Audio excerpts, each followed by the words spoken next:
Hi guys, welcome back to my channel. Today is a very exciting video because I'm going to be starting a project that I've had in mind for the last few years, which is making my very own pochade box. Now if you don't know what that is, they look like this or like this, and they're basically boxes or easel type setups for plein air painting, so painting outside and on location. And I've been wanting to get into this a lot more this year or just in future, and I've really wanted one of these boxes for a long time, but they never really fit my budget. I found them starting at $300 or $400, and that's just for like a basic one that didn't even have all the components that I wanted. So being the handy crafty person that I am, I thought, of course, I should make one for myself. And it would make it a lot more personal for me, and then I could add every aspect that I wanted. So I've found some things around the place that I think I can use, so I don't have to buy very much. I do have this, which I initially thought could work, but it is quite light and rickety. What I do have that I decided would be perfect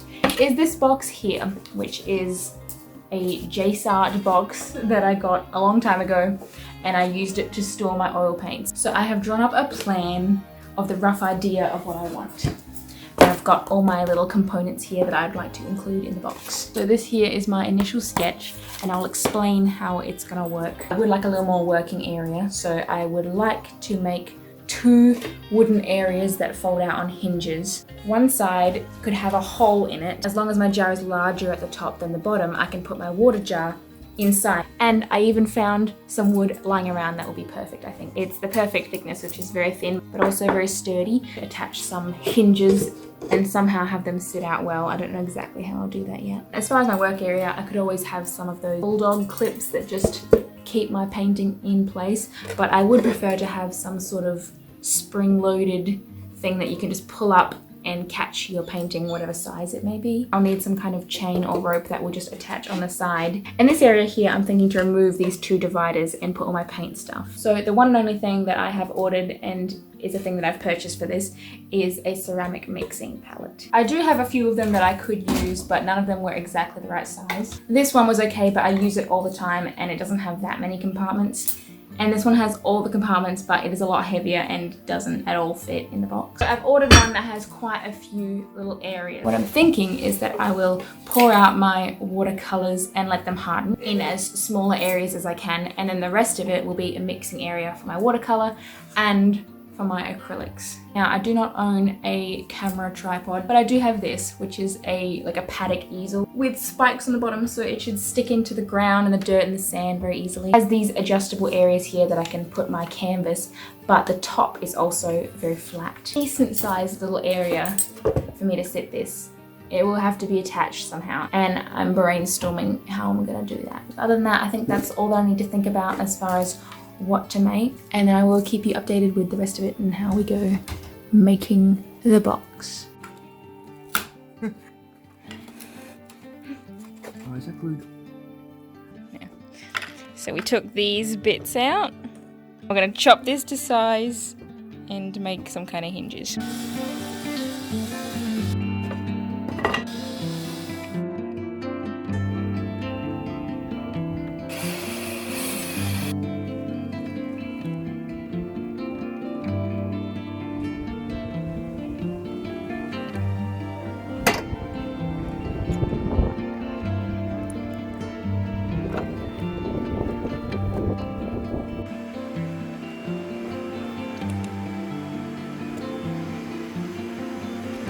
Alright, our setup is changing quite a lot. I've had a few hiccups, but I think I've resolved a few of my problems, and we're not really that far into the project. But here's the box. I know it looks very much the same, but I added these chains, one on each side, to offer more support, and I had to make sure they were the same length so that they were both under tension. Now the hinges that were going to support my two little pieces of wood that fold out did not work. I kind of expected that to happen, which is okay, because now we move on to plan B, which is to have some kind of water attached on the side.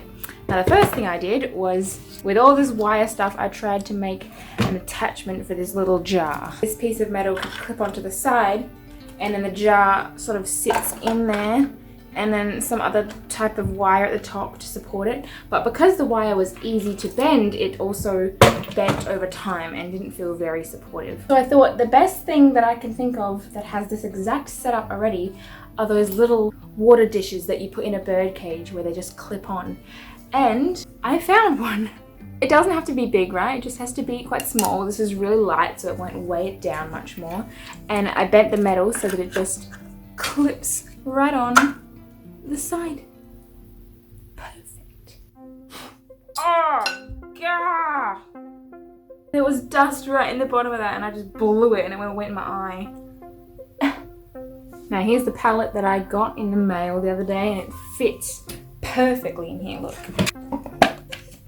I measured it and it was exactly 4 inches down, and this was 4 inches, and so now I got some Velcro dots here. I thought I would add some Velcro to keep this in place, and then I can rip it out when I want to, but keep it in there from shaking around. Now I'm on a trip soon to Kangaroo Island. You probably don't know about it, but if you're from SA, you probably do. And I'm going with my mum and my sister, so I'm very excited, and I want to paint and I want to bring all this there. So I'm trying to finish this project before then. So it's Sunday right now, and we're leaving on Thursday, and I'd like to edit and put up this video before I go. So I've got my work cut out for me. I don't think there's a lot of work to do here, depending on how good I want to make it. I've got 2 pieces of Velcro on here. I just need to line it up on the box. Put it up there. We're just sort of holding our hand in the right spot and hoping it's the proper measurement.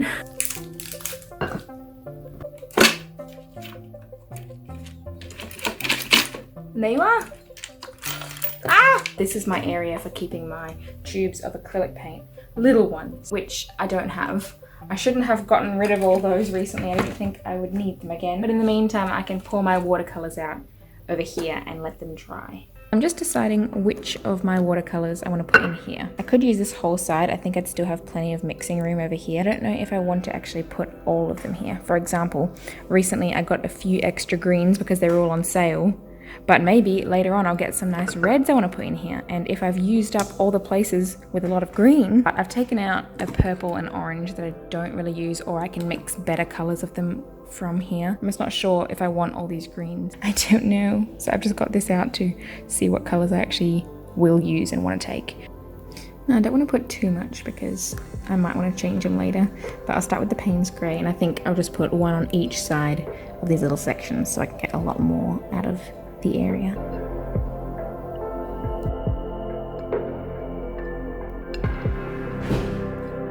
Just smoothing these all out now, and yes, I decided to go with putting all the greens in there.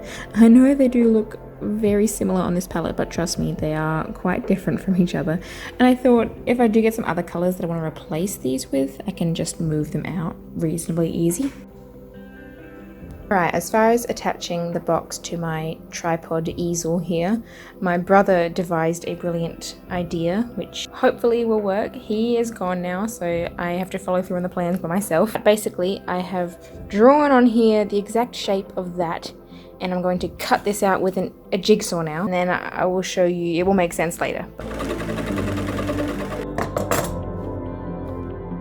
Right, so I've got this piece cut out, and then here's my easel, and it just sits on there like that.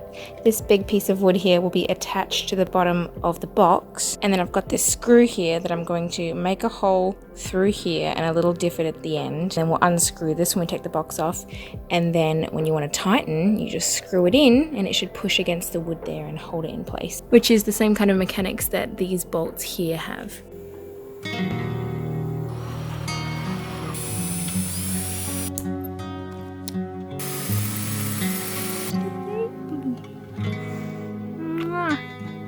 Now got this screw inside here. You can see it poking out the other end, and I've got a hole that's a little bigger than the screw here. And then what happens is, because I screwed the screw into the hole, there's now threading in there. When I've got that lined up, the screw goes through this hole and then it will hit back against this wood. So when I tighten it here, it tightens the support. Of course, once the box is here, it won't be able to go any further down. So now all I need to do is glue this to my box and maybe put a couple nails down the bottom just to support it. All right, allow me to show you the connection point of my box. First, look at my scarf. Doesn't it look like a magical mermaid ocean? I found it for like $1 at a secondhand store and it's got these little pearls all over it. All right, so it seems to have worked. I have a couple little technicalities that I like to tweak. There's the base of the box and you can see the cutout here. Make sure the screw is all the way out and then just turn it until I can't really tighten it anymore. Look at that. And look at that. I glued this piece to this piece and clamped it for a few hours. And then I put 2 screws, one here and one here, that go down from the box into this piece of wood. Palette inside with my watercolors. It's really hot and dry this time of year, so these have dried up very quickly, which I like. A little water container that sits wonderfully on the side like that. Now I've got one more day to finish this, hopefully. And the last thing I need to do is make a painting area. I think I could do this pretty easily by just strapping a board to it and using some of those bulldog clips to keep my painting on, but I'm just gonna see if I can use my time and make this a little nicer or a bit more professional. If not, we'll just do it a quick, easy way. Who's come to visit? Hey? Alright, well I fixed my wobbly problem a bit with just wedging these 2 bits of wood, but I feel like I should screw them down or something. And then up here, I've got this piece here that I'm just resting it here on this to see if it's a good height. And I'll probably nail that in as a little ledge for my art to sit on. But I'm not sure how to hold it down. Like, there are a number of ways I could do it. I could have one board that is kind of attached there or something and I clip it onto it. I've seen people do them where they might make a little slot in the back here that a thin piece of wood can come up and clip onto here, and it's held down by elastic bands. That does seem a little complicated though. This is the hardest part because I feel like I'm really happy with it already and I don't want to ruin it, so I'm trying to think of the best way. So I'm going to try and cut a hole in here. This seems like kind of a silly idea, but I just keep going back to it, so I can't think of anything else and I'm just going to do it. All I did was drill 2 large-ish holes and then connected them with the jigsaw. And there you go.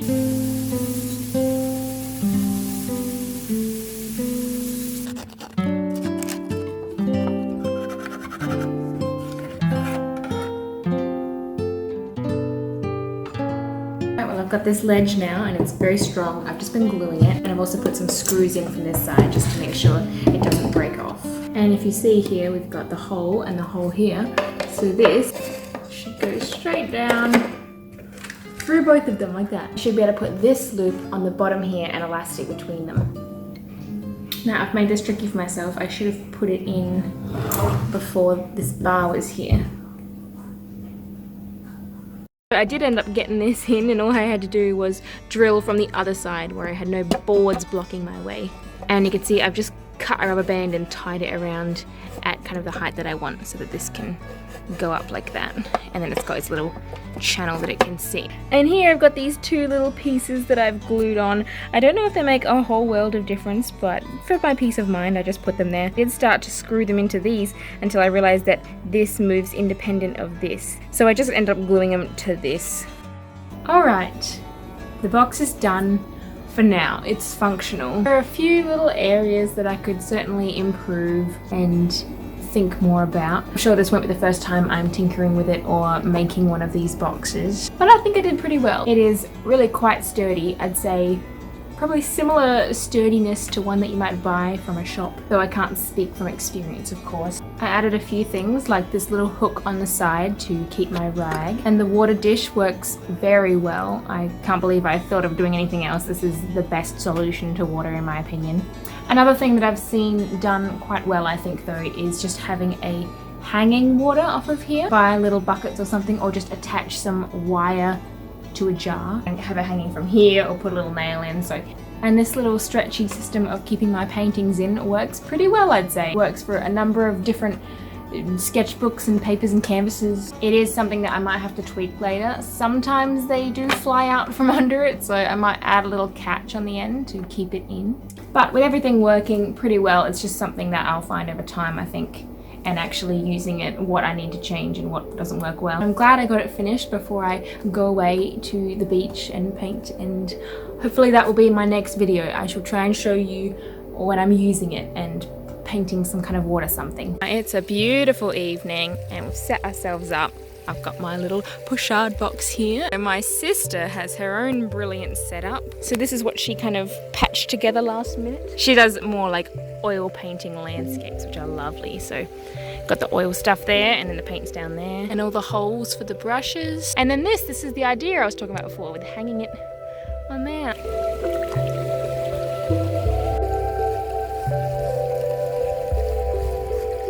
This is my first time using this huge, beautiful brush. Get it wet.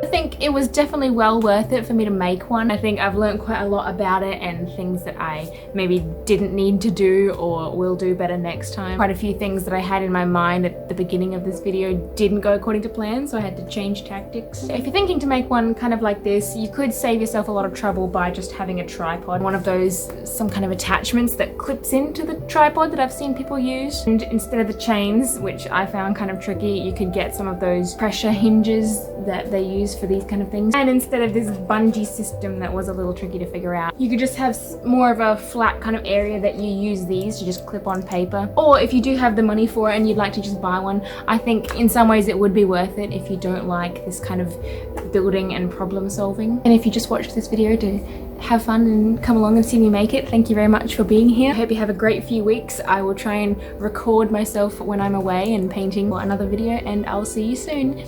Goodbye!